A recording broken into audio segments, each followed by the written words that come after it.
atas pernyataan Saudara Ahmad Saroni tidak menyinggung siapapun meskipun ada kata tolol yang diviralkan.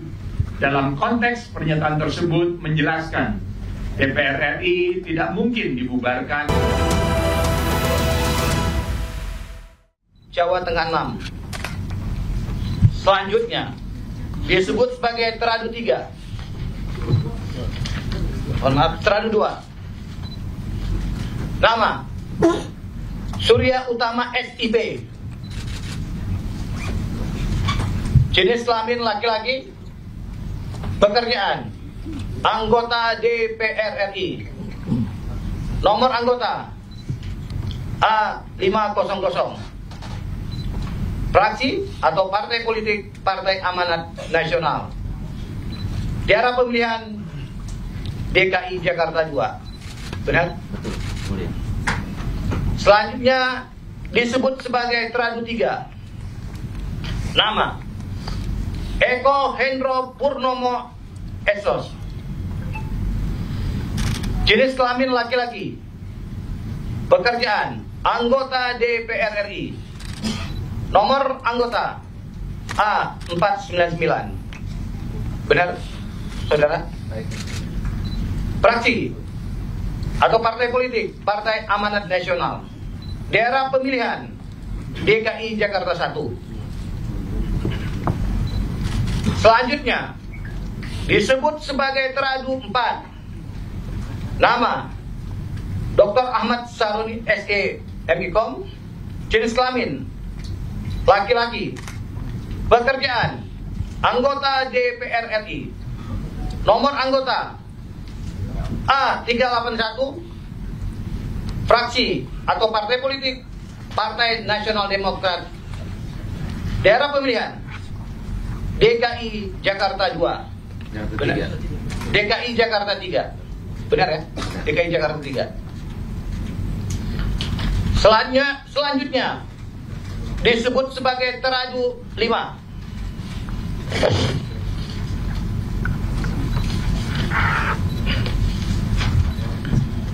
Mahkamah Kehormatan Dewan telah membacakan pengaduan pengadu, mendengarkan keterangan saksi-saksi, mendengarkan keterangan ahli, memeriksa bukti-bukti pengadu dan teradu. Tolong diam dulu.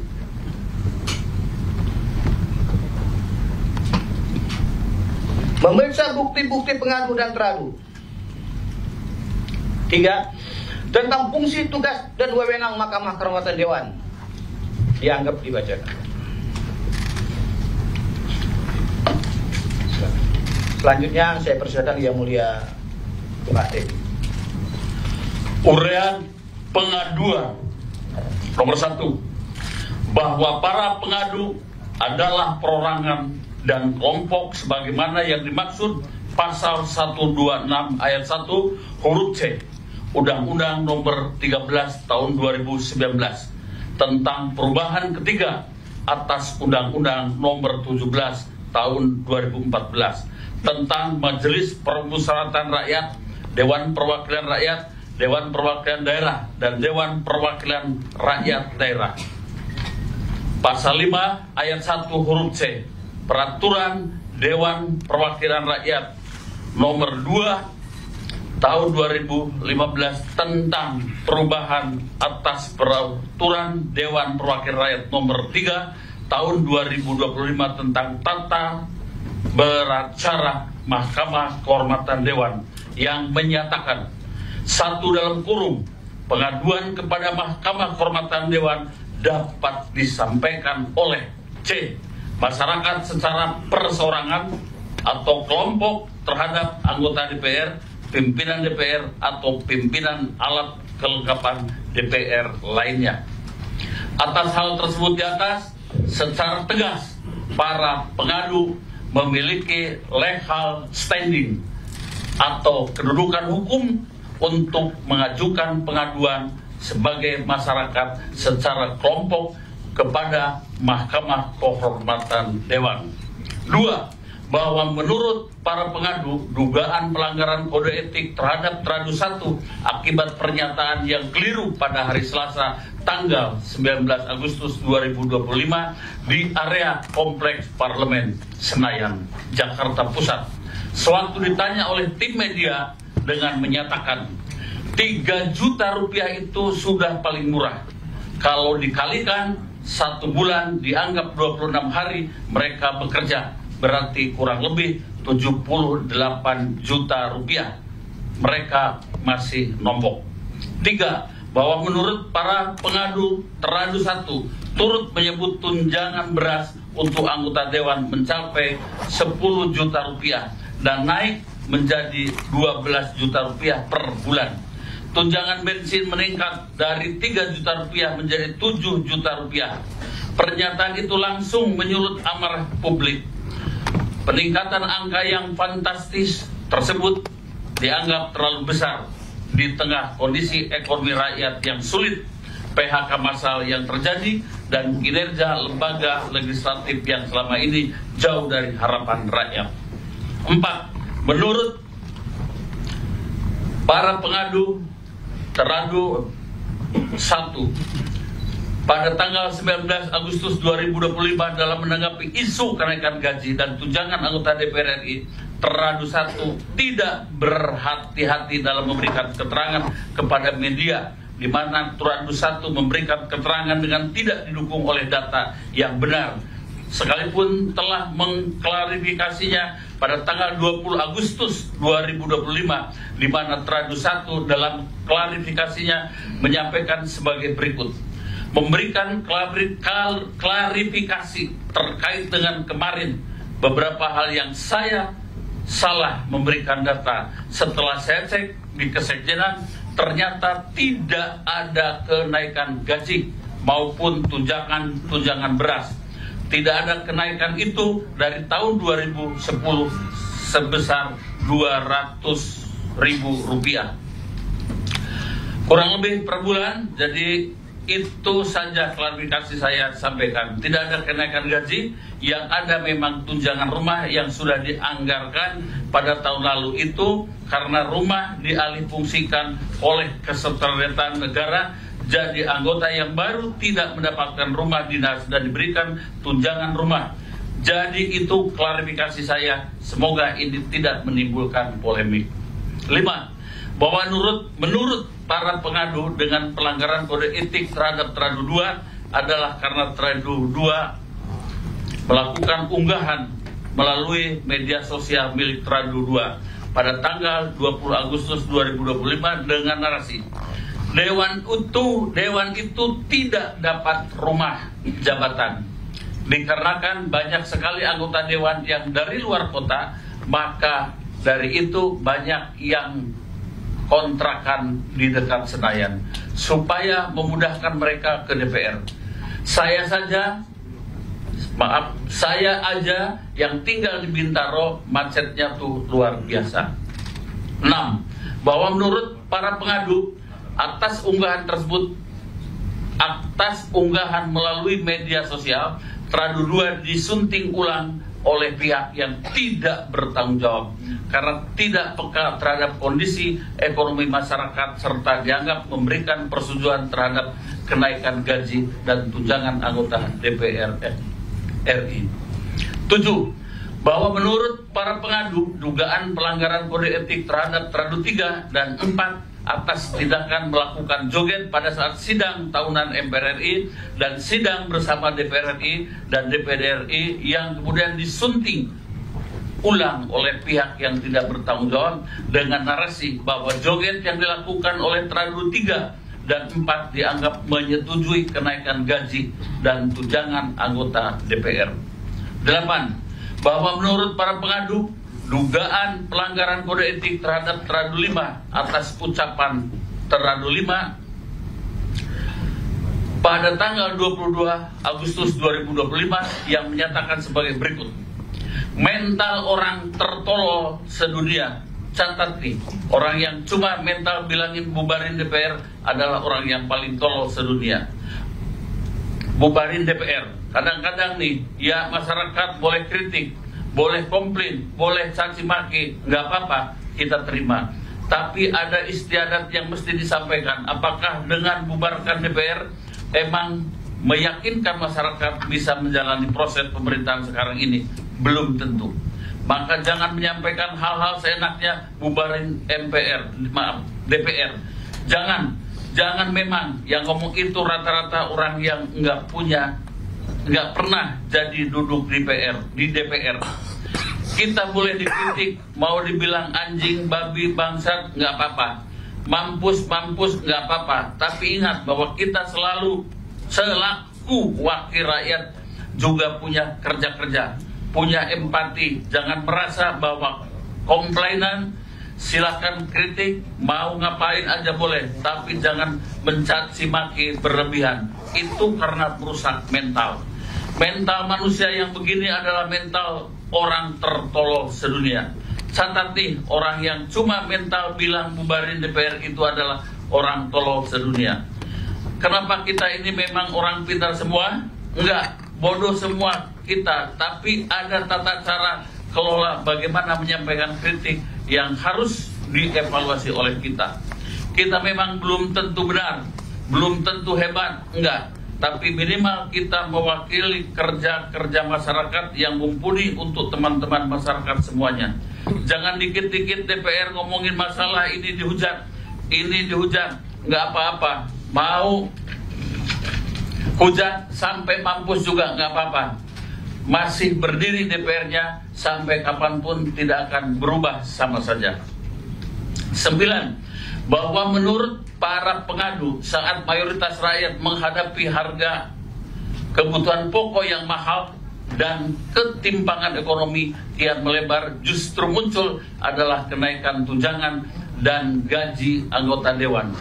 Pernyataan dan tindakan para teradu yang keliru dinilai menunjukkan ketelodoran tinggi dan nir empati dalam merespon ketimpangan dan kesulitan sosial ekonomi yang ada di tengah masyarakat.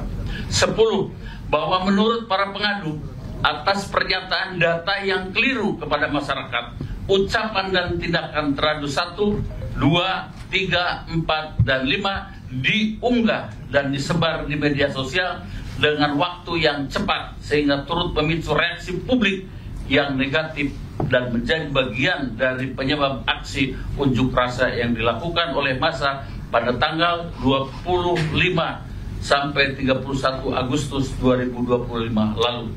11. Bahwa menurut para pengadu, berdasarkan seluruh uraian di atas, pengadu memohon kepada Mahkamah Kehormatan Dewan untuk memeriksa dan memutus pengaduan pengadu sebagai berikut. 1,5 menjatuhkan sanksi kepada teradu karena telah melanggar kode etik DPR RI, dan 2, menerima dan mengabulkan pengaduan para pengadu untuk seluruhnya. Dengan harapan Mahkamah Kehormatan Dewan segera memeriksa dan memutuskan secara adil untuk mendukung laporan pengaduannya, para pengadu turut serta menyerahkan alat bukti sebagai berikut. P1, identitas penduduk. P2, surat pengaduan pengadu. P3, surat pernyataan pengadu. P4, sebuah potongan video. P5, link berita dan postingan video. 12. Bahwa para pengadu telah mencabut pengaduannya, mengingat telah adanya klarifikasi dari para teradu dan kesalahan dalam menelaah informasi yang beredar di media. Fakta-fakta dalam persidangan menimbang bahwa terhadap pengaduan Akpo, saksi-saksi telah didengarkan keterangan di bawah sumpah dalam persidangan pada hari Senin tanggal 3 November 2025 sebagai berikut. 1. Saksi pertama, Deputi Persidangan DPR RI Ibu Supri Hartini SIP MSI di muka persidangan memberikan keterangan sebagai berikut. Bahwa sidang tahunan MPR RI 2025 dan sidang bersama DPR dan DPD RI telah diputuskan oleh pimpinan DPR RI tanggal 26 Mei 2025 dilaksanakan seperti tahun-tahun sebelumnya. Acara dan agenda tersebut sudah dikoordinasikan dengan 3 sekretariat lembaga, MPR, DPR, dan DPD RI. Sehingga semua susunan acara sudah dikomunikasikan dengan 3 lembaga tersebut dan proses persiapan dilaporkan ke pimpinan DPR RI.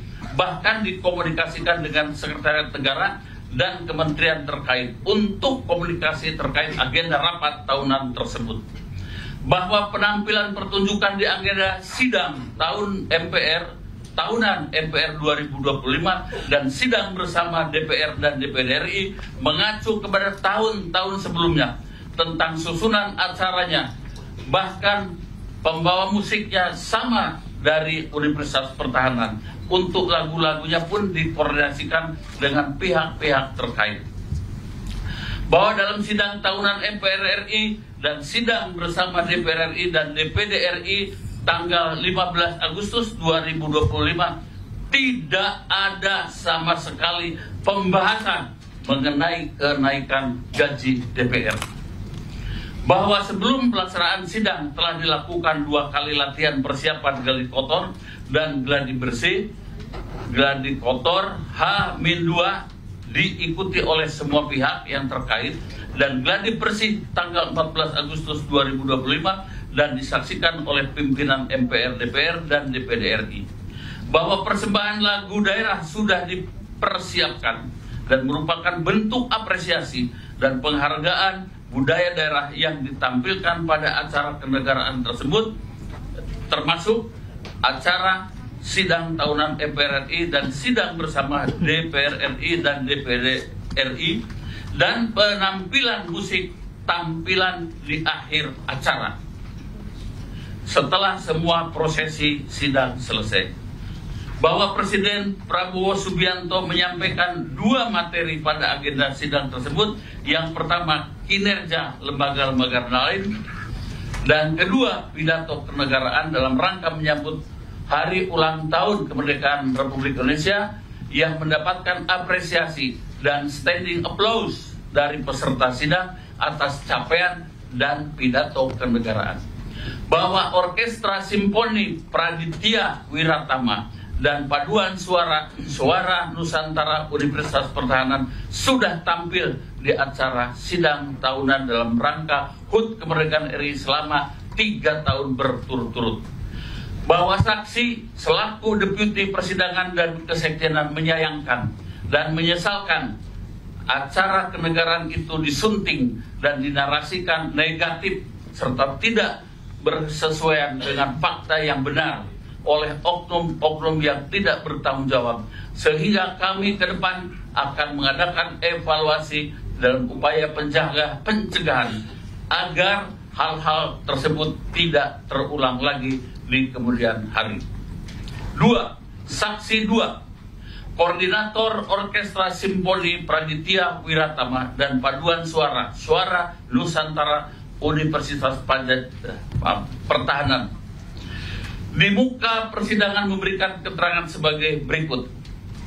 Bahwa saksi mendapati undangan untuk menjadi penampil di dalam sidang tahunan MPR RI dan sidang bersama DPR RI dan DPD RI sejak tanggal 7 Juli 2025. Bahwa saksi telah menerima pilihan lagu yang akan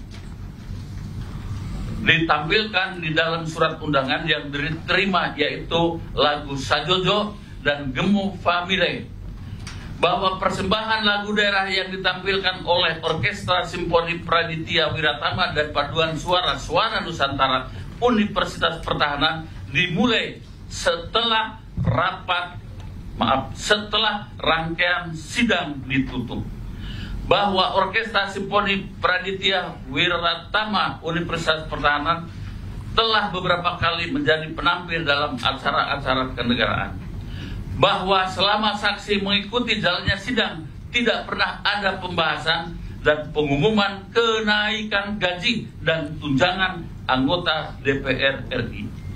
Bahwa joget dan tepuk tangan yang dilakukan oleh anggota DPR RI adalah bentuk penghargaan atas penampilan yang kami pertunjukkan dan joget yang dilakukan oleh peserta sidang. Dalam hal ini anggota DPR RI adalah ekspresi gembira karena merasa terhibur atas pertunjukan yang kami tampilkan setelah selesai rangkaian acara sidang tahunan MPR RI dan sidang bersama DPR RI dan DPD RI.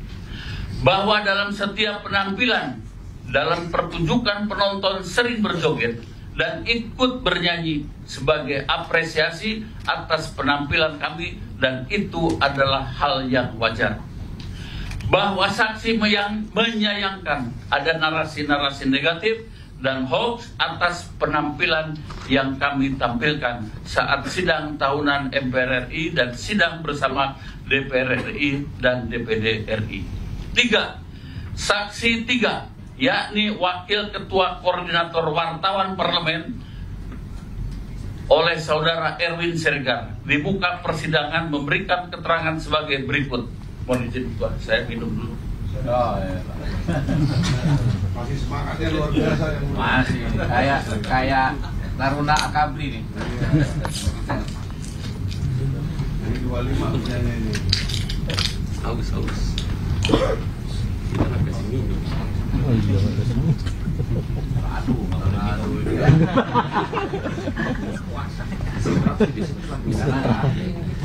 Aktif nggak boleh dapat air minum. Saya lanjutkan yang mulia.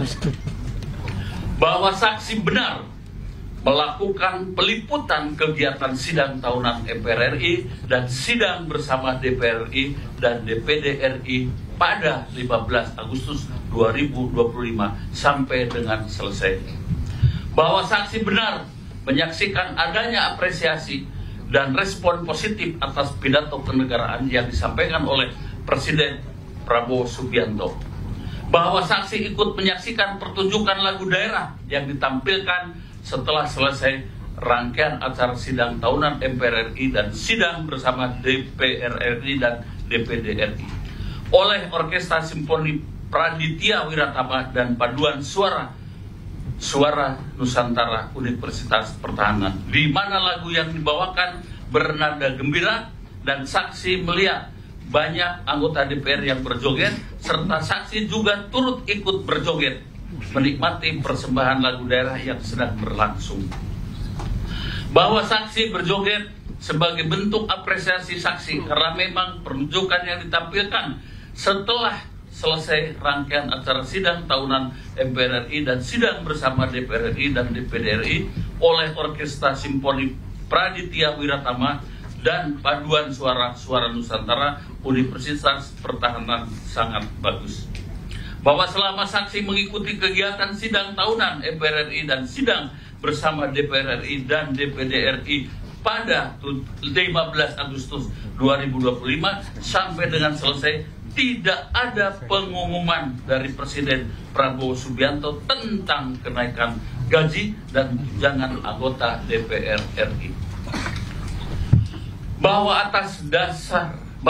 atas adanya konten yang beredar di media yang menarasikan bahwa anggota DPR RI berjoget-joget karena kenaikan gaji ada hal yang tidak benar dan tidak sesuai dengan fakta sidang tahunan MPR RI dan sidang bersama DPR RI dan DPD RI.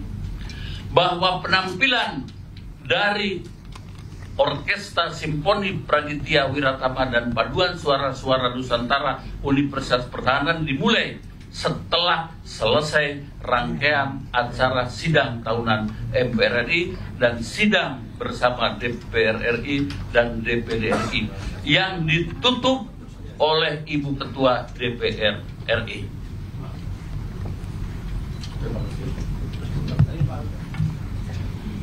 Selanjutnya kami bacakan. Menimbang bahwa terhadap pengaduan akuo, ahli-ahli turut hadir dalam memberikan keterangan dan pengetahuannya secara objektif di bawah sumpah dan persidangan pada hari Senin 3 November sebagai berikut. Pertama, ahli 1 dalam bidang media sosial, kami hadirkan Saudara Ismail Fahmi menyampaikan beberapa pokok keterangan, di antaranya bahwa menurut ahli, media sosial memiliki pengaruh yang sangat besar terhadap pembentukan opini publik di Indonesia. Saat ini, masyarakat lebih banyak mencari dan mempercayai informasi melalui media sosial dibandingkan sumber-sumber resmi ataupun pencarian melalui Google. Akibatnya, informasi yang tersebar di media sosial, baik yang benar maupun hoax, sama-sama berpotensi membentuk opini. Selanjutnya, masyarakat cenderung mempercayai konten dengan jumlah viewer dan likes terbanyak tanpa melakukan verifikasi. Fenomena tersebut disebut dengan bias popularitas. Bahwa konten klarifikasi atas pelurusan informasi jarang viral karena bersifat faktual dan kurang menarik dibandingkan dengan konten emosional. Merujuk pada teori Thinking Fast and Slow oleh Daniel Kahneman, manusia memiliki dua sistem berpikir, yakni sistem satu bersifat cepat dan emosional atau reaktif, sedangkan sistem kedua lebih bersifat rasional. Berita hoax menyentuh sistem pertama sehingga lebih cepat menyebar, sementara berita berbasis data dan fakta sangat sulit diterima oleh publik. Bahwa ahli turut menerangkan fenomena akun palsu telah ada sejak lama, digunakan oleh masyarakat yang ingin menyampaikan pendapat tanpa mengungkap identitas asli.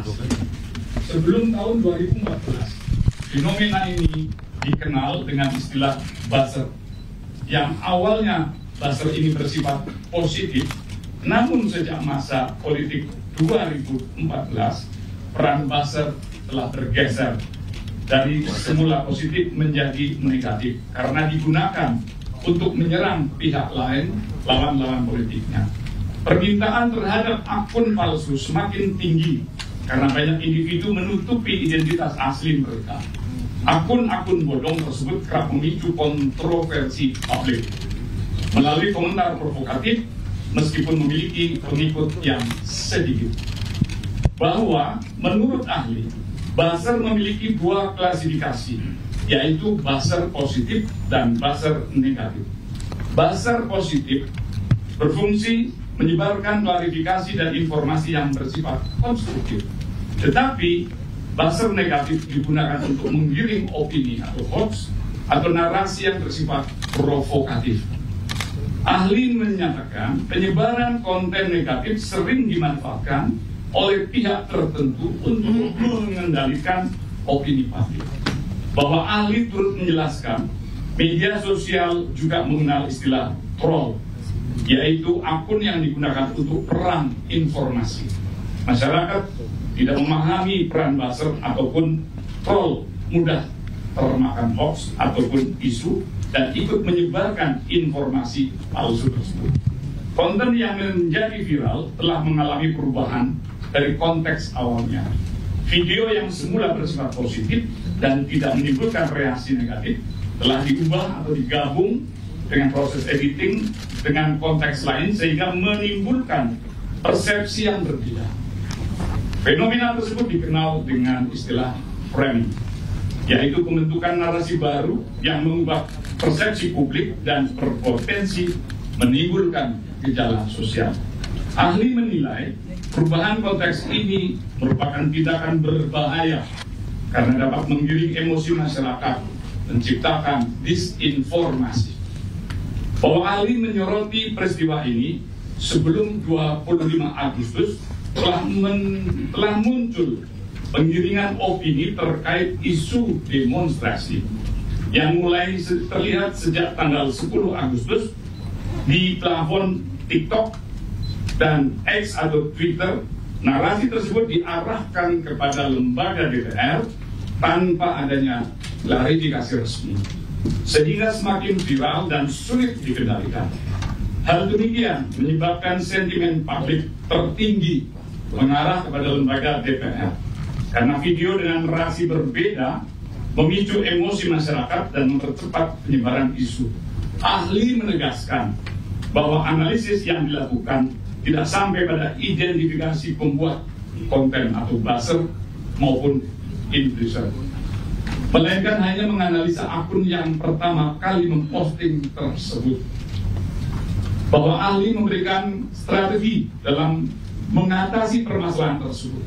Pertama, pemerintah atau lembaga legislatif perlu memiliki strategi komunikasi yang sistematis untuk menjaga kondisi publik tetap kondusif. Strategi tersebut meliputi A. Pre-banking, yaitu langkah persiapan sebelum kebijakan dirilis dengan memperkirakan potensi reaksi masyarakat dan menyiapkan narasi penjelasannya. B. Quick response, yaitu respon cepat berupa pernyataan resmi atau klarifikasi dalam kurun waktu beberapa jam setelah kebijakan dirilis. Apabila informasi tidak segera diklarifikasi, masyarakat cenderung menganggap informasi tersebut benar. Kedua, disarankan agar lembaga tidak menggunakan buzzer negatif, karena buzzer negatif akan merugikan dan persepsi masyarakat menjadi jelek. Selanjutnya, buzzer menyarankan agar menggunakan tim komunikasi yang terstruktur dan bertanggung jawab. Ketiga, tindakan klarifikasi perlu dilakukan tanpa menyalahkan pembuat konten, tetapi dengan memberikan penjelasan agar masyarakat tidak salah persepsi. Bahwa ahli memberikan kesimpulan terakhir, penyebaran hoax dan framing negatif di media sosial merupakan dampak dari rendahnya literasi digital dan cepatnya respon emosional masyarakat. Konten yang memanfaatkan emosi lebih cepat viral dibandingkan konten yang berbasis fakta. Oleh karena itu diperlukan respon cepat. Komunikasi publik yang baik serta langkah pencegahan terencana untuk mencegah kesalahpahaman dan polarisasi sosial. Ahli 2 dalam bidang kriminologi oleh saudara Profesor Dr.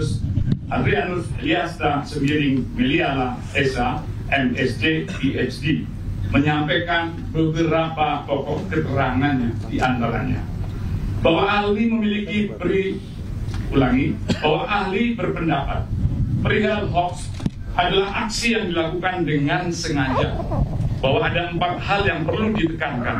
Pertama, hoax secara definitif adalah perbuatan yang intensional atau perbuatan yang memiliki niat terlepas dari apapun niatnya itu. Kedua, pembuatan intensional pasti berkaitan dengan kegiatan yang lain. Dengan kata lain, niat menjadi prasyarat bagi lahirnya kegiatan yang lain. Jika terjadi huru-hara, berarti itulah akibat dari niatnya.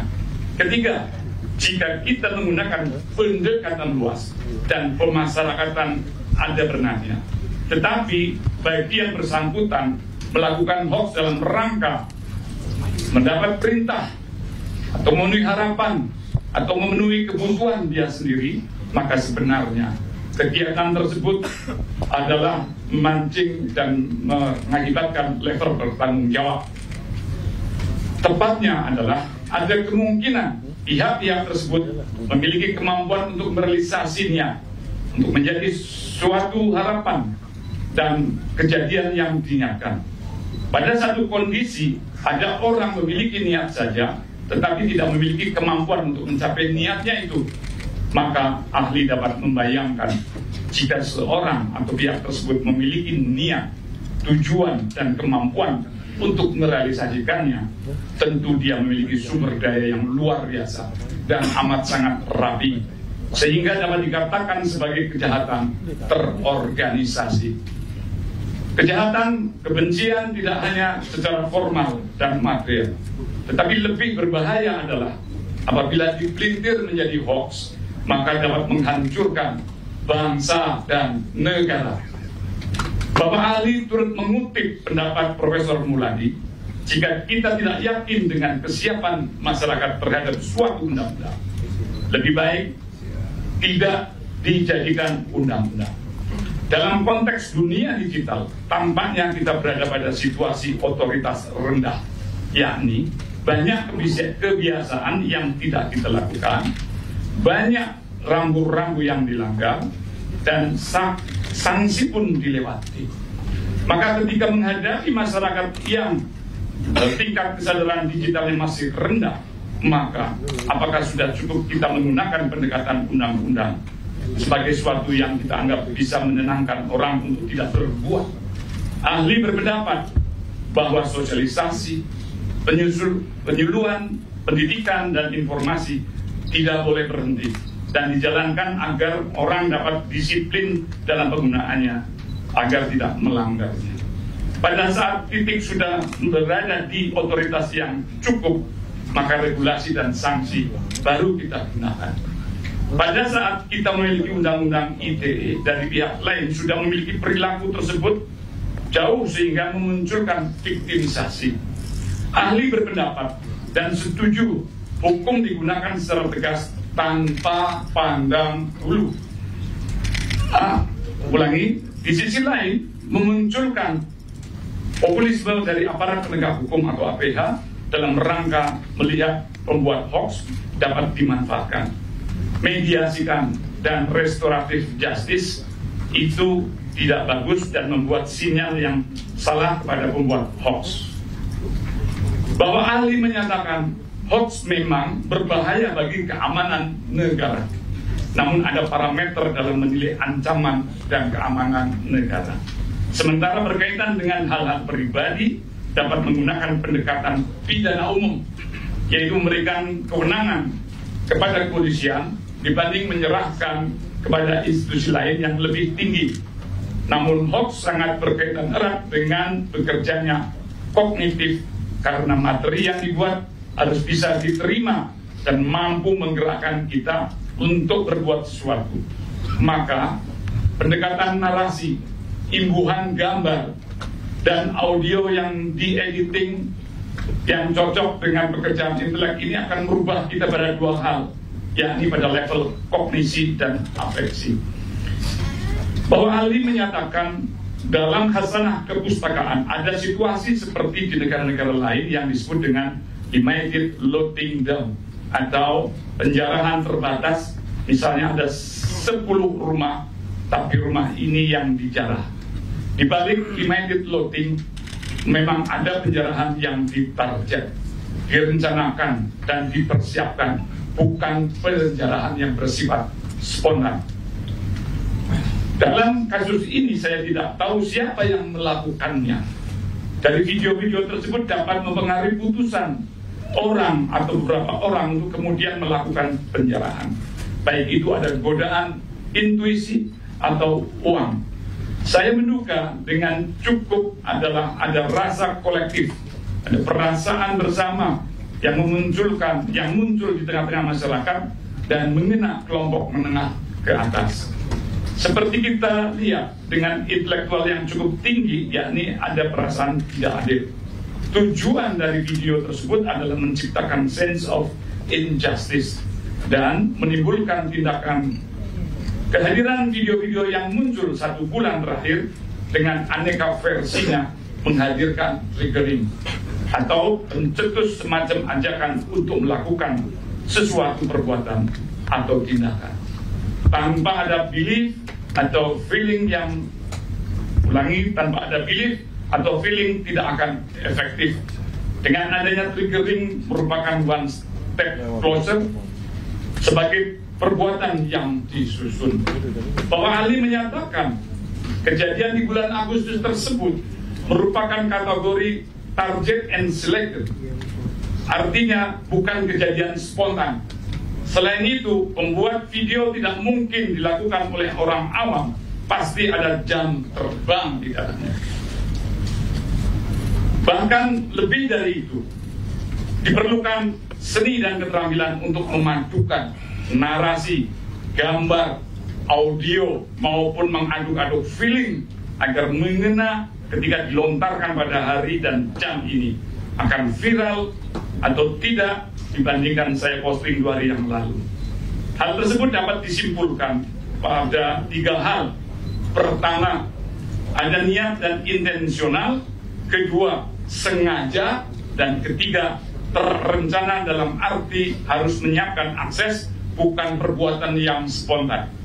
Bayangkan, apabila orang tersebut sepenuhnya mengetahui apa yang diperbuat, mengetahui tujuan, bahkan menyadari akan akibatnya, bahwa ahli selanjutnya juga menyatakan secara disiplin kriminologi berbeda dengan hukum. Dalam ranah hukum terbatasi dengan hal-hal yang bersifat normatif, terkodifikasi, dan harus sesuai dengan hukum acara. Ada 3 pendekatan yang dapat dilakukan.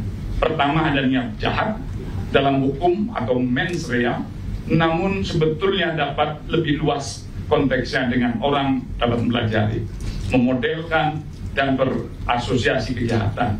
Kedua, adanya korban atau victim yang serius karena ada orang yang mati dan rumah terbakar.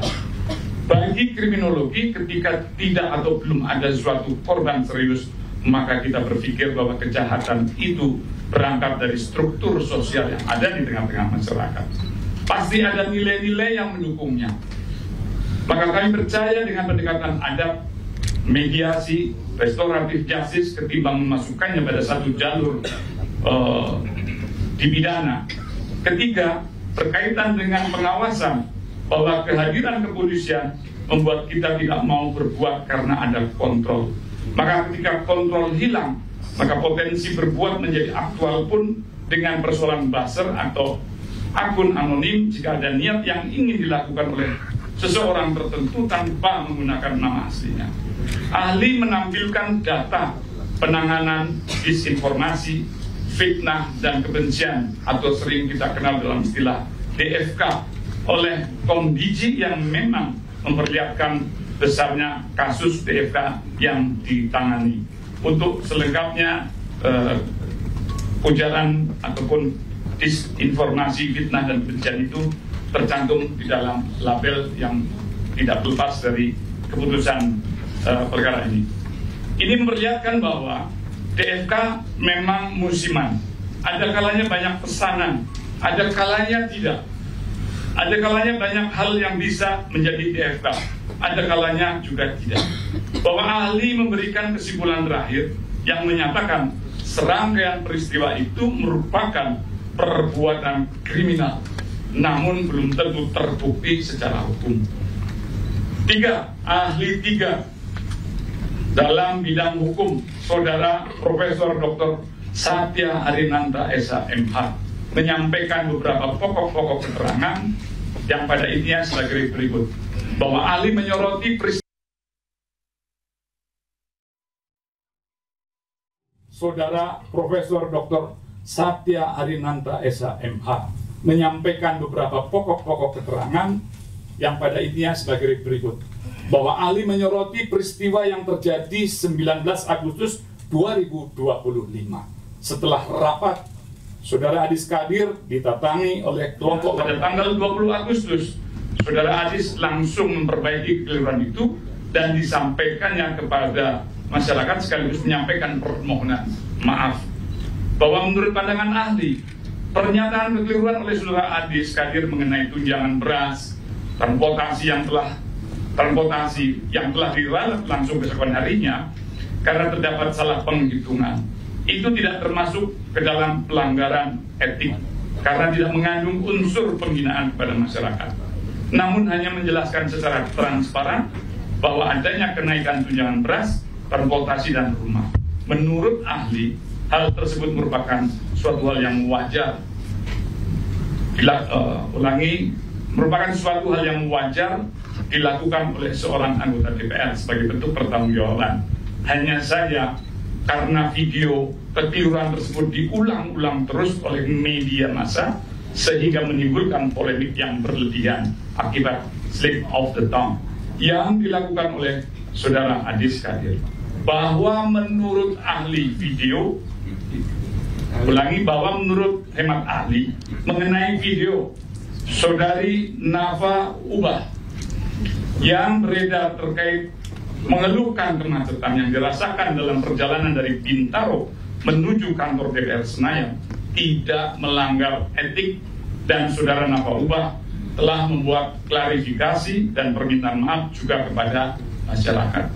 Bahwa menurut ahli, berkaitan dengan pernyataan Saudara Ahmad Saroni yang mempermasalahkan pihak-pihak yang mengusulkan pembubaran lembaga DPR, menurut ahli dalam Undang-Undang Dasar 1945, sistem pemerintahan negara itu memang dikatakan bahwa kedudukan lembaga DPR adalah kuat, tidak bisa dibubarkan oleh presiden, melainkan dengan yang berlaku dalam sistem parlementer. Meskipun sekarang sudah ada perubahan dalam undang-undang yang berlaku lembaga DPR, tetap saja tidak bisa dibubarkan oleh presiden. Pernyataan dengan adanya kata tolol oleh Saudara Ahmad Saroni dalam penyampaian terhadap pihak-pihak yang ingin dan bisa membubarkan DPR, bahwa menurut ahli, keterangan dengan joget-joget yang dilakukan oleh Saudara Eko Patrio dan dilanjutkan dengan adanya parodi di mana dirinya berperan sebagai disc jockey, sonorek ya, disc jockey yang kemudian dimuat dalam media sosial TikTok, tidak melanggar etik. Bahwa menurut ahli, berkaitan dengan keterangan mengenai video uya-kuya yang telah banyak beredar, itu adalah video-video lama dan diputar ulang seolah-olah uya-kuya menyatakan bahwa gaji DPR itu tidak besar. Ahli turut menyatakan video yang asli digunakan uya-kuya tidak mengatakan seperti itu dan juga masih ada di akun TikToknya, dan harusnya ini tidak menjadi sebuah masalah. Bahwa ahli menegaskan terdapat pelanggaran hukum ketika ada netizen yang membuat video lama uya-kuya seolah-olah menjadi video baru dengan menghina netizen dan mengkritik DPR. Bahwa ahli turut menegaskan rangkaian peristiwa tersebut semacam akumulasi saja dari para teradu yang diduga melakukan pelanggaran kode etik, dan para teradu sebenarnya juga telah melakukan klarifikasi dan permohonan maaf oleh para teradu, dan ada yang mengulangi lagi melakukan klarifikasi setelah adanya demo besar-besaran yang berujung penjara. Bahwa ahli menyimpulkan secara keseluruhan ini bukan termasuk dalam pelanggaran etik, karena menurut undang-undang yang berlaku baik mengenai tata tertib maupun kode etik DPR, pengaturannya sudah cukup bagus. Ahli menilai pelanggaran etik ini tidak otomatis merupakan pelanggaran hukum.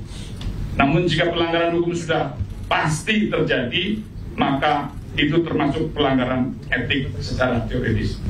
Bahwa ahli menyatakan mengenai batasan kebebasan berpendapat dan pelanggaran hukum secara filosofi, batasan pendapat terletak pada tidak melanggar hak orang lain. Kebebasan pendapat ini mestinya Ibu. Jadi sebatas tidak melanggar hak orang lain dan destruktif, maka penyampaian pendapat ini tidak akan menjadi sebuah masalah ataupun pelanggaran. Bahwa ahli menilai tindakan joget-joget yang dilakukan para teradu pada tanggal 15 Agustus pada saat terjadi sidang tahunan bukanlah menjadi sebuah masalah, karena hal tersebut hanya sebatas ekspresi yang dilakukan demi menghargai, mengapresiasi budaya nyanyian lagu daerah yang ditampilkan oleh mahasiswa Universitas Pertahanan. Pada pemerintahan Presiden Jokowi, khususnya saat acara proklamasi, turut ada ekspresi menari dengan lagu Jawa, Ojo dibanding-bandingke. Dan hal itu normal sebagai sebuah ekspresi, mengingat bahwa sepanjang video yang beredar dan yang diketahui oleh ahli, dirinya tidak menemukan adanya pelanggaran dalam video tersebut.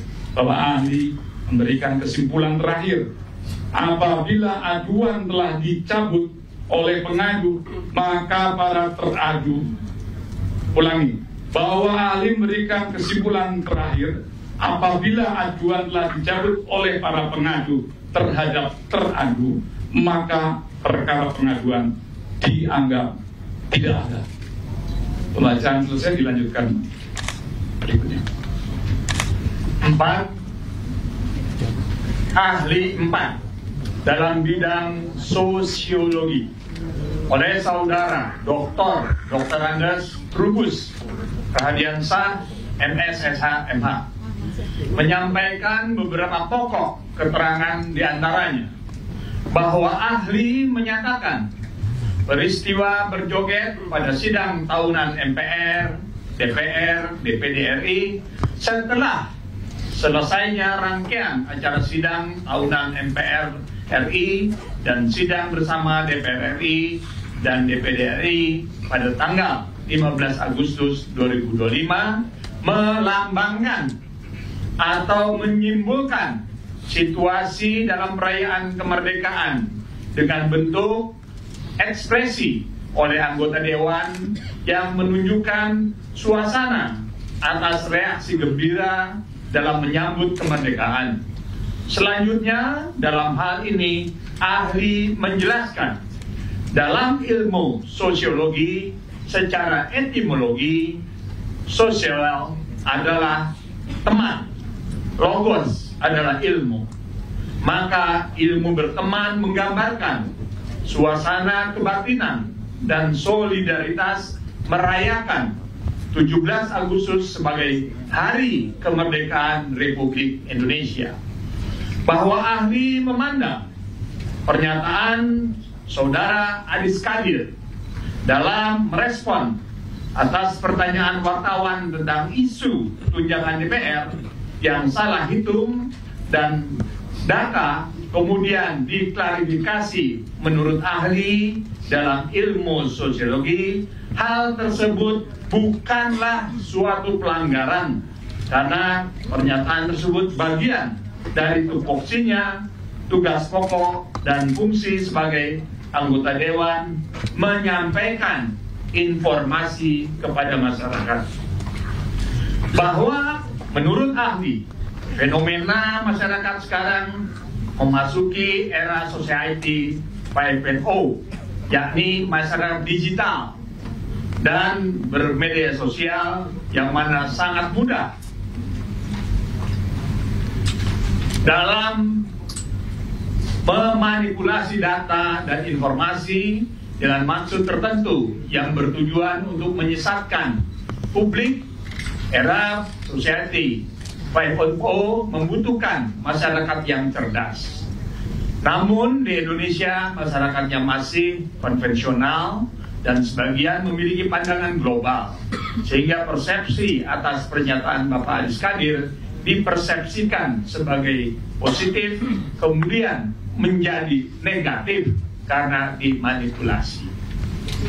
Bahwa menurut ahli dalam ilmu sosiologi ada yang disebut setting and context, adalah situasi saat itu yang melatar belakangi, sedangkan konteks merupakan tempat disampaikan kepada siapa. Atas pernyataan saudara Ahmad Saroni tidak menyinggung siapapun, meskipun ada kata tolol yang diviralkan.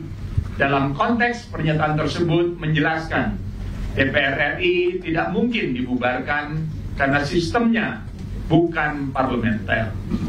Ahli turut mempertegas bahwa pernyataan Ahmad Saroni tidak ada orang yang dirugikan, karena dalam sosiologi ketika tidak ada timbul kerugian dan pernyataannya bukan ucapan kriminal atau ujaran kekerasan kebencian yang mengungkapkan perasaan, menunjuk pasal 156 KUHP ada pengungkapan rasa. Dalam pernyataan tersebut tidak ada rasa kebencian atau penghinaan, hanya ekspresi biasa. Sementara itu berdasarkan Undang-Undang 28 kurung 2 Undang-Undang ITE ada unsur mempengaruhi, namun di situ tidak ada saudara teradu mempengaruhi, mengajak atau memprovokasi. Bahwa ahli menjelaskan dalam ilmu sosiologi ada kriteria memprovokasi, yakni ukurannya ada 4. Terdiri 1. Norma kesopanan, norma kesusilaan, norma agama, dan norma hukum. bahwa ahli menilai dan memandang atas narasi media tidak ada yang tersisa kecuali rasa malu. Merupakan narasi yang sangat jauh. Urusan malu itu terkait pencemaran nama baik dengan menghina orang. Konteks peristiwa yang merusak rumah para peradu seperti ada yang menyuruh. Dalam sosiologi terkait konteks dan setting, dalam hal ini settingnya tidak terhubung.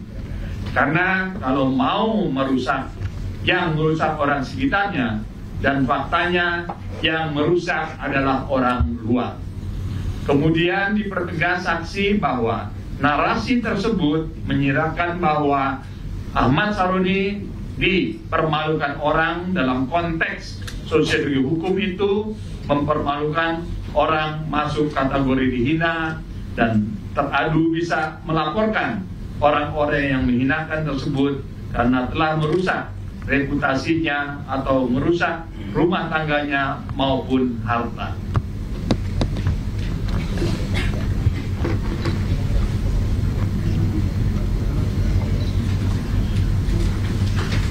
Bahwa ahli berpandangan dalam rangkaian kerusuhan yang dimulai dari setelah tanggal 17 Agustus 2025 ditandai dengan bermunculnya konten-konten negatif atau hoax. Menurut ahli, konten tersebut upaya sistematis, terstruktur, dan terencana dengan baik yang berdampak dalam sosiologi tersebut kerusuhan, namun konteks ini dengan syarat akan konflik kepentingan karena tidak seperti kerusuhan tahun 1998. Ahli menilai kerusuhan yang terjadi tersebut ada permainan kepentingan dan pemain-pemainnya, dan sudah diatur dengan menggunakan bahasa manipulatif yang bertujuan untuk menyesatkan publik. Dampaknya kemudian dalam ilmu sosiologi akan memunculkan dua dampak linear sebagaimana informasi yang sedang terjadi dan efek domino yang memunculkan aksi anarko yang mana sepertinya dimainkan oleh suatu kelompok. Mengingat bahwa dalam masyarakat majemuk seperti Indonesia terdiri dari kelompok-kelompok yang mana sejak dulu adalah kelompok Indonesia Merdeka, dan ada yang tidak ingin Indonesia merdeka dengan memecah belah sesuai dengan konteks dan settingnya. Bahwa menurut ahli dalam sosiologi ada istilah meaning, artinya pemaknaan. Para teradu telah menyampaikan informasi yang sebenarnya terjadi bahwa tidak ada kenaikan gaji seperti pernyataan Nata Ubah dapat dimaknai bahwa tidak ada kenaikan gaji dan dia turut menderita dari rumah sampai DPR naik kendaraan umum, misalnya naik taksi, tidak ada sesuatu yang privilege. Namun itu pernyataan Adis Kadir yang slip of tongue dalam pengertian linguistik sosiologis dimaknai pada menyampaikan informasi dan tidak ada yang heboh sebelumnya. Menurutnya, dalam kacamata sosiologi, peristiwa ini sifatnya menyampaikan ekspresi, pendapat, opini, informasi, atau mengajak masyarakat untuk memahami kondisi yang terjadi. Pada akhirnya, ahli berkesimpulan secara sosiologi peran para teradu ini murni hanya menyampaikan informasi saja, bukan penghinaan. 5 ahli 5 dalam bidang analisis perilaku oleh saudari Gusti Ayu Dewi menyampaikan beberapa pokok keterangan di antaranya.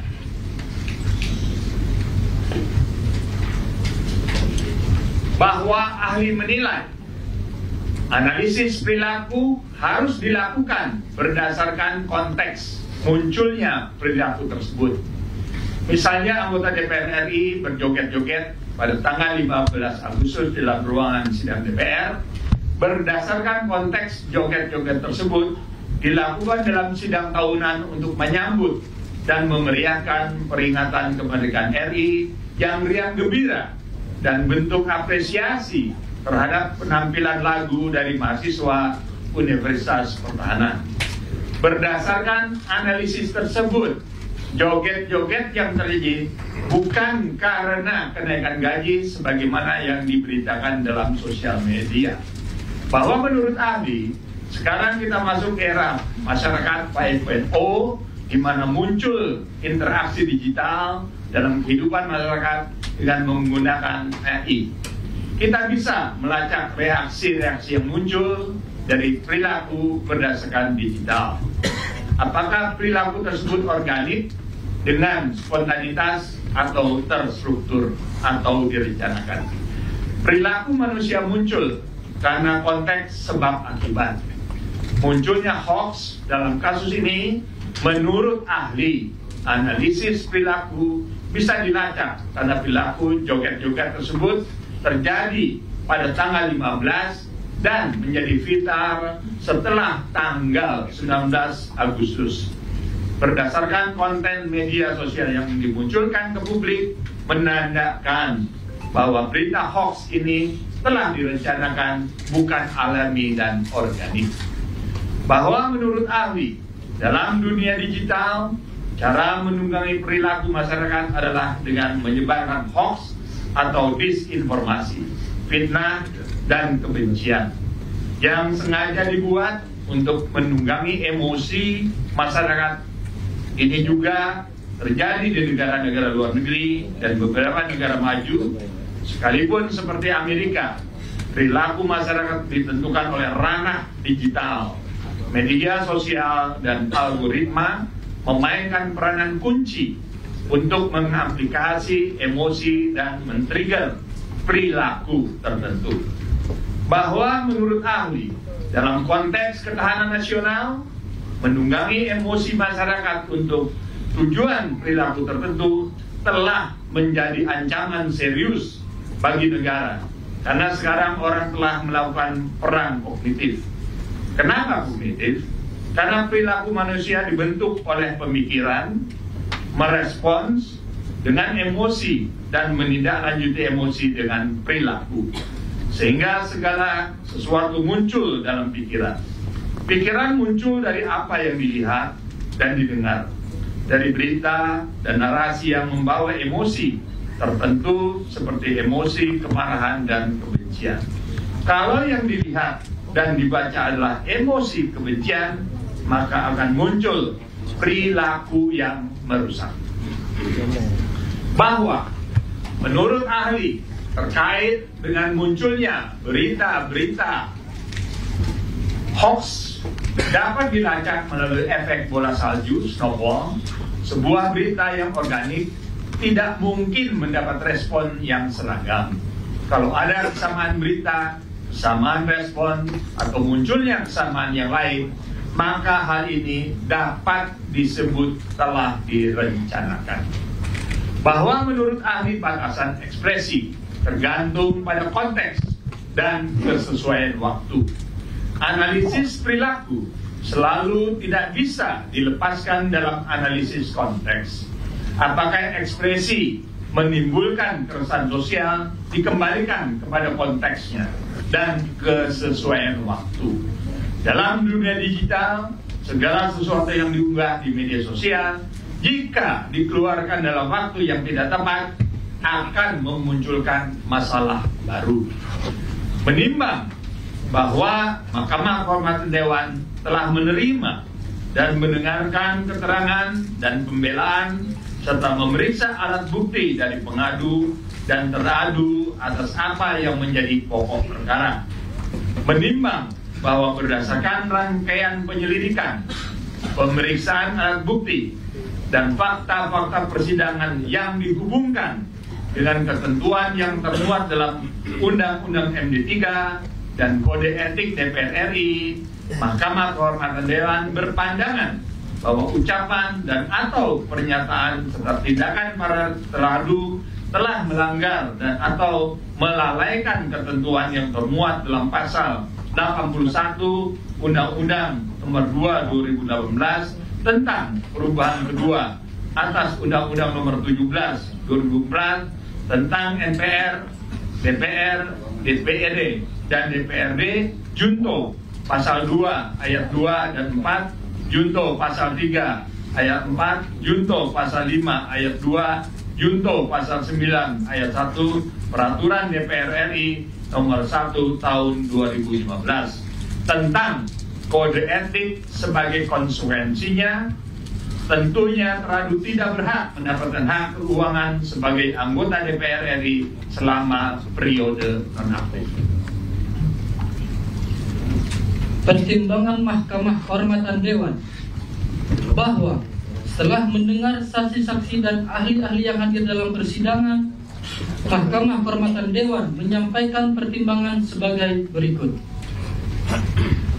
Bahwa menimbang dugaan pelanggaran yang diadukan para pengadu ini terkait dengan rangkaian peristiwa yang terjadi sejak sidang tahunan MPR RI dan sidang bersama DPR RI dan DPD RI tanggal 15 Agustus 2025 yang berlanjut dengan pernyataan dan gestur yang dilakukan para teradu dan berakhir dengan terjadinya unjuk rasa, kerusuhan dan penjarahan pada akhir Agustus hingga awal September 2025. Bahwa setelah mendengarkan keterangan saksi Deputi Persidangan Sekjen DPR RI Supri Hartini SIP MSI yang berkesesuaian dengan saksi Wakil Ketua Koordinatoriat Wartawan Parlemen Erwin Siregar dan saksi Koordinator Simponi Praditya Wirtama Universitas Pertahanan Letkol Suwarko, dapat disimpulkan terjadinya penyampaian informasi yang tidak benar. Pada saat tersebut sebagian anggota DPR RI berjoget karena mengapresiasi mahasiswa Universitas Pertahanan yang menyanyikan lagu-lagu daerah, bukan karena merayakan pengumuman kenaikan gaji anggota DPR RI. Pada saat itu juga tidak ada sama sekali pengumuman kenaikan gaji anggota DPR RI.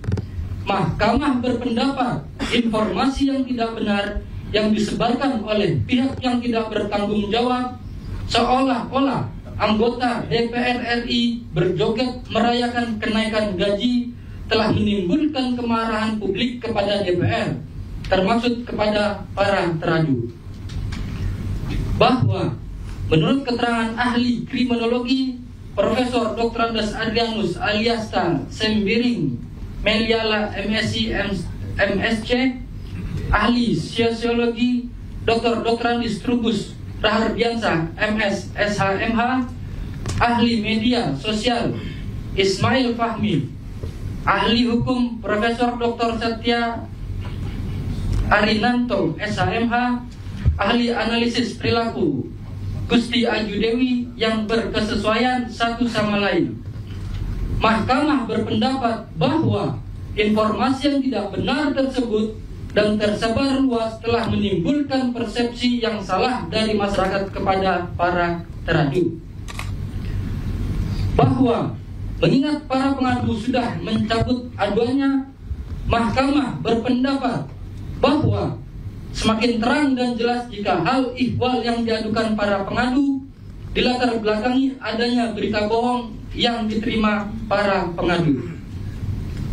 Bahwa menurut ahli sosiologi Dr. Andes Trubus Rahardiansa MSSHMH dan ahli hukum Profesor Dr. Satya Arinanto SHMH, pernyataan teradu 1 terkait gaji dan tunjangan DPR yang tidak tepat namun sudah diralat oleh teradu 1 Dr. Insinyur Haji Adis Kadir SHMHum, Mahkamah berpendapat teradu 1 Dr. Insinyur Haji Adis Kadir SHMHum tidak memiliki niat untuk melecehkan siapapun atau menghina siapapun. Klarifikasi yang dilakukan teradu 1 Dr. Insinyur Haji Adis Kadir SHMHum sudah sangat tepat. Namun demikian teradu 1 Dr. Insinyur Haji Adis Kadir SHMHum harus diingatkan agar lebih berhati-hati dalam menyampaikan keterangan kepada media. Apabila dimintai keterangan wawancara dadakan doorstop yang cenderung teknis dan agar teradu 1 Dr. Insinyur Haji Adis Kadir SHM menyiapkan bahan yang lengkap dan akurat. Bahwa karena itu nama baik Radu 1 Dr. Insinyur Haji Adis Kadir SHM harus dipulihkan, dan demikian juga kedudukannya di DPR RI sebagai anggota DPR RI maupun sebagai wakil ketua DPR RI. Bahwa setelah menyimak pernyataan Radu 2 Nafa Indria Urbah yang dipersoalkan para pengadu, Mahkamah berpendapat bahwa tidak terlihat niat Radu 2 untuk menghina atau melecehkan siapapun. Respon publik yang marah pada Radu 2 tidak mungkin terjadi apabila tidak ada penyebaran berita bohong tersebut di atas soal anggota DPR RI yang berjoget merayakan kenaikan gaji. Namun demikian, Radu 2 Nafa Indria Urbah harus lebih berhati-hati dalam menyampaikan pendapatnya di muka umum, harus lebih peka melihat situasi dan konteks kondisi sosial. Bahwa setelah melihat rekaman video Radu 3 Surya Utama SIP berjoget di ruang sidang saat sidang tahunan MPR RI dan sidang bersama DPR RI dan DPD RI pada tanggal 15 Agustus 2025 dan mendengar keterangan saksi Deputi Persidangan Sekjen DPR RI Supri Hartini SIP MSI, saksi Wakil Ketua Koordinatoriat Wartawan Parlemen Erwin Siregar, dan saksi Koordinator Simponi Praditya Wirtama Universitas Pertahanan Letkol Suarko yang berkesesuaian satu sama lain. Mahkamah berpendapat tidak ada niat Radu 3 Surya Utama SIP untuk menghina atau melecehkan siapapun. Kemarahan pada Radu 3 Surya Utama SIP dari publik terjadi karena adanya berita bohong bahwa Radu 3 Surya Utama SIP berjoget karena kenaikan gaji. Bahwa setelah melihat video-video Radu 3 Surya Utama SIP berjoget di berbagai lokasi seolah menghina para pengkritiknya yang ternyata adalah video berisi berita bohong. Mahkamah berpendapat justru Radu 3 Surya Utama SIP adalah korban pemberitaan bohong. Bahwa namun demikian, Mahkamah berpendapat seharusnya Radu 3 Surya Utama SIP aktif melakukan klarifikasi setelah beredarnya berita bohong tersebut. Bahwa akibat dari berita bohong tersebut, rumah Radu 3 Surya Utama SIP dijarah oleh pihak-pihak yang tidak bertanggung jawab. Bahwa karena itu nama baik Radu 3 Surya Utama SIP harus dipulihkan, dan demikian juga kedudukannya di DPR RI sebagai anggota DPR RI. Bahwa setelah melihat rekaman video Radu 4 Eko Hendro Purnomo Esos berjoget di ruang sidang saat sidang tahunan MPR RI dan sidang bersama DPR RI dan DPD RI pada tanggal 15 Agustus 2025 dan mendengar keterangan saksi Deputi Persidangan Sekjen DPR RI Supri Hartini SIP MSI, saksi Wakil Ketua Koordinatoriat Wartawan Parlemen Erwin Siregar, dan saksi Koordinator Simponi Praditya Wirtama Universitas Pertahanan Letkol Suarko yang berkesesuaian satu sama lain. Mahkamah berpendapat tidak ada niat Radu 4 Eko Hendro Purnomo Esos untuk menghina atau melecehkan siapapun. Kemarahan pada Radu 4 Eko Hendro Purnomo Esos dari publik terjadi karena adanya pemberitaan yang tidak benar bahwa Radu 4 Eko Hendro Purnomo Esos berjoget karena kenaikan gaji. Bahwa setelah melihat rekaman video parodi Son Horek yang dibuat oleh Radu 4 Eko Hendro Purnomo Esos beberapa hari setelah ramainya kritikan terhadap Radu 4 Eko Hendro Purnomo Esos di media massa, Mahkamah berpendapat sikap tersebut kurang tepat karena terkesan defensif. Seharusnya teradu 4 Eko Hendro Purnomo SOS cukup mengklarifikasi dan menjelaskan kepada publik bahwa teradu 4 Eko Hendro Purnomo SOS berjoget bukan karena merayakan kenaikan gaji. Bahwa akibat berita bohong yang beredar tersebut, rumah teradu 4 Eko Hendro Purnomo SOS dijarah. Hal ini harus dipertimbangkan sebagai hal meringankan. Bahwa telah mencermati pernyataan teradu 5 Dr. Ahmad Sahroni SEM IKOM yang dipersoalkan para pengadu mahkamah berpendapat pernyataan tersebut tidak bijak.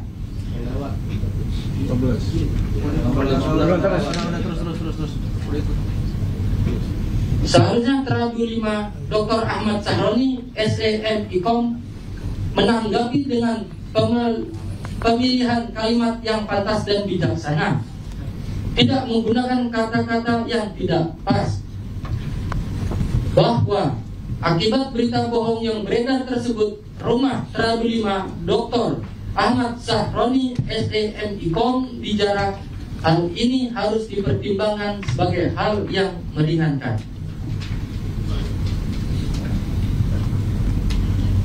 7. Amar putusan mempertimbangkan bahwa teradu telah dinonaktifkan oleh Mahkamah Partai demi menghindari terjadinya azas atau dilanggarnya azas nebis in idem, maka Mahkamah Kehormatan Dewan merujuk pada putusan Mahkamah Partai Politik yang menurut Mahkamah Kehormatan Dewan sudah sangat tepat, yaitu menonaktifkan para teradu. Dengan ini, Mahkamah Kehormatan Dewan memutuskan dan mengadili sebagai berikut. 1. Menyatakan teradu 1 Dr. Insinyur Haji Adis Kadir SH MKum tidak terbukti melanggar kode etik. 2. Meminta teradu 1 Dr. Insinyur Haji Adis Kadir SH MKum untuk berhati-hati dalam menyampaikan informasi serta menjaga perilaku untuk kedepannya. 3. Menyatakan teradu 1 Dr. Insinyur Haji Adis Kadir SH MKum diaktifkan sebagai anggota DPR RI terhitung sejak putusan ini dibacakan. 4. Menyatakan teradu 2 Nafa Indria Purba terbukti melanggar kode etik. 5. Meminta teradu 2 Nada Indria Purba untuk berhati-hati dalam menyampaikan pendapat serta menjaga perilaku untuk dikedepankannya. 6. Menyatakan teradu Nafa Urba nonaktif selama 3 bulan berlaku sejak tanggal putusan ini dibacakan, yang dihitung sejak penonaktifan yang bersangkutan sebagaimana keputusan DPP Partai Nasional Demokrat. 7. Menyatakan teradu 3 Surya Utama tidak terbukti melanggar kode etik. Menyatakan teradu 3 Surya Utama diaktifkan sebagai anggota DPR RI terhitung sejak keputusan ini dibacakan. 9. Menyatakan teradu 4 Eko Hendro Purnomo SOS terbukti melanggar kode etik DPR RI. 10.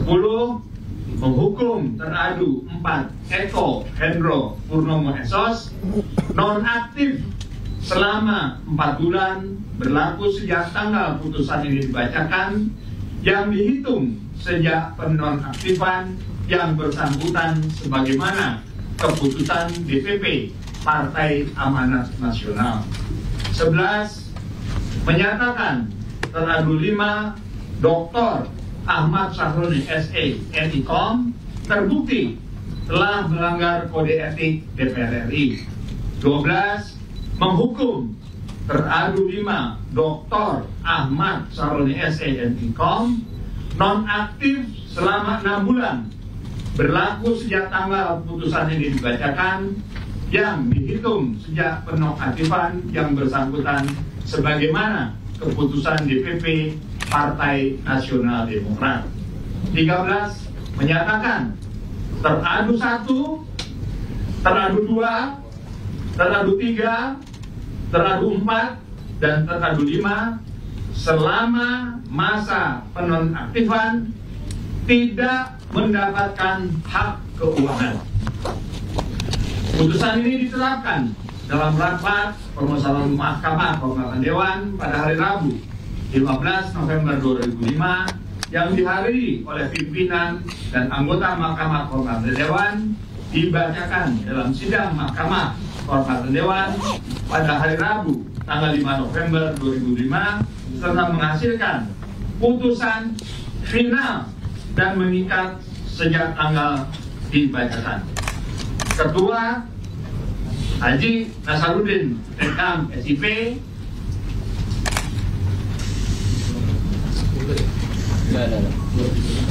Wakil Ketua Dr. Haji Hasanuddin SE, Wakil Ketua Agung Widiantoro, Wakil Ketua Imron Amin Asa, Wakil Ketua Dr. Andes Adang Darajatun, anggota-anggota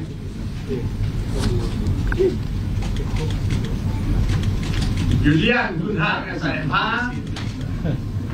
Alex Indra Lukman SOS, Mangihut Sinaga SMH, Dr. Sudeson Tandra SMH, Dr. Habibur Rahman SMH, Bahtera Rudianto Lalu SMH, Lola Nelria Octavia SE, Tommy Kurniawan, Muhammad Rano Alfah, Muhammad Iqbal Rumsi, Dr. Sartono SE. Terima kasih. Terima kasih. Demikianlah pengertian keputusan MKD nomor 28/PP strip MKD -2/2025 2026 kepada para teradu dipersilakan meninggalkan ruang sidang MKD. Kepada majelis sidang agar tetap berada di ruang sidang MKD untuk melanjutkan. Wartawan tolong ini dulu ya, kalau masih ada. Kepada majelis sidang agar tetap berada di ruang sidang MKD.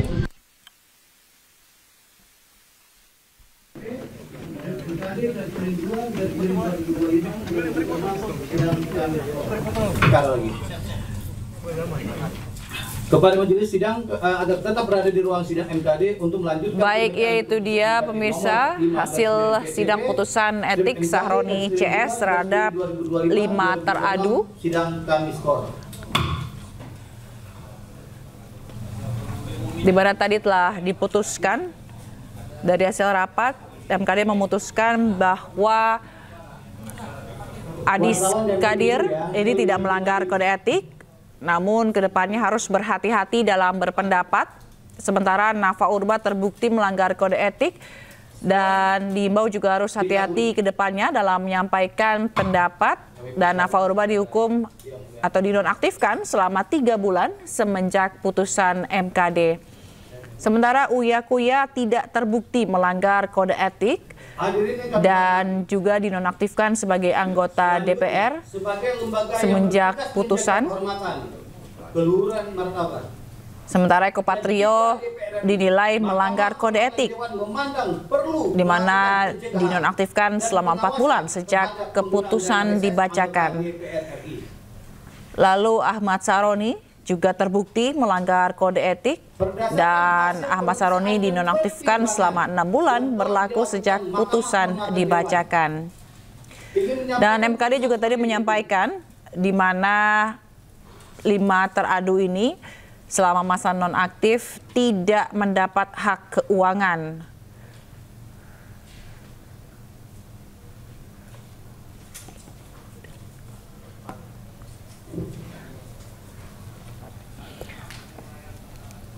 Tadi juga dibacakan beberapa ahli menyampaikan dalam persidangan beberapa pendapatnya mengenai kasus yang menimpa 5 teradu ini, anggota DPR nonaktif, yaitu Nafa Urba, Adis Kadir, Uya Kuya, Eko Patrio, dan Ahmad Sahroni.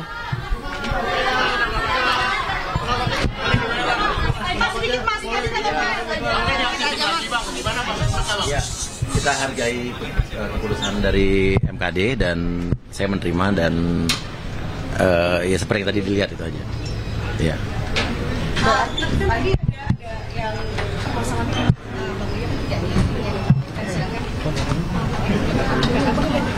Aku nggak bisa komentarin yang lain, cuman ibaratnya kan kita menghargai dan MKD tentu saya sangat profesional sekali, sangat objektif dan apa yang diputuskan itu memang sesuai dengan bukti-bukti dan juga saksi ahli yang sudah memberikan keterangan ya, dan saksi-saksi lain ya. Ya pasti kita semua manusia pasti harus belajar lah. Berarti setelah ya. ini diserahkan pada Mahkamah Partai ya Mas Surya? Iya, diserahkan pada Mahkamah Partai. Itu aja, saya nggak bisa ngomong panjang-panjang dulu. Ya nggak tahu, saya bukan baru keluar sini jadi sebelum belum koordinasi apa-apa. Saya juga nggak tahu apa-apa benar-benar. Ya, thank you, makasih.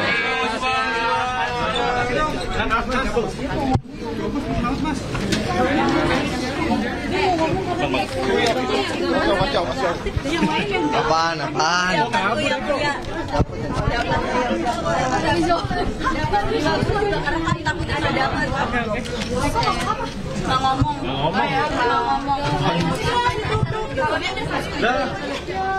Eko nggak ngomong, Eko. Siapa lagi nih? Anjir.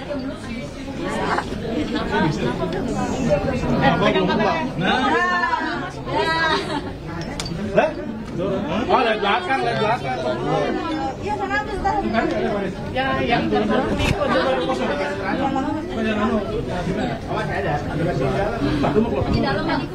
Iya, itu dia tadi baru saja Surya Utama atau Uya Kuya nih memberikan pendapatnya mengenai putusan MKD yang telah dibacakan tadi dalam sidang putusan etik, di mana ia menerima putusan MKD yang menonaktifkan dirinya meski dirinya tidak terbukti melanggar kode etik, namun ia menerima putusan MKD dan menyerahkan sepenuhnya juga kepada partai, dan ia juga menilai bahwa apa yang diputuskan oleh MKD ini bersifat objektif dan MKD bekerja secara profesional. Sementara itu pemirsa, Eko Patrio di mana keluar lebih dulu daripada Uya Kuya ini tidak memberikan komentar sama sekali terhadap awak media terkait dengan keputusan MKD kali ini, di mana Eko dinilai memang melanggar kode etik dan dinonaktifkan selama 4 bulan sejak keputusan dibacakan. Dan belum ada pernyataan dari Nafa Urba juga Ahmad Sahroni terkait dengan keputusan MKD ini, karena kalau kita lihat di DPR, di gedung DPR ini yang baru keluar Uya Kuya atau Surya Utama ataupun Eko Patrio. Udah Nan ya? Iya. Makasih ya. Ini digital ya?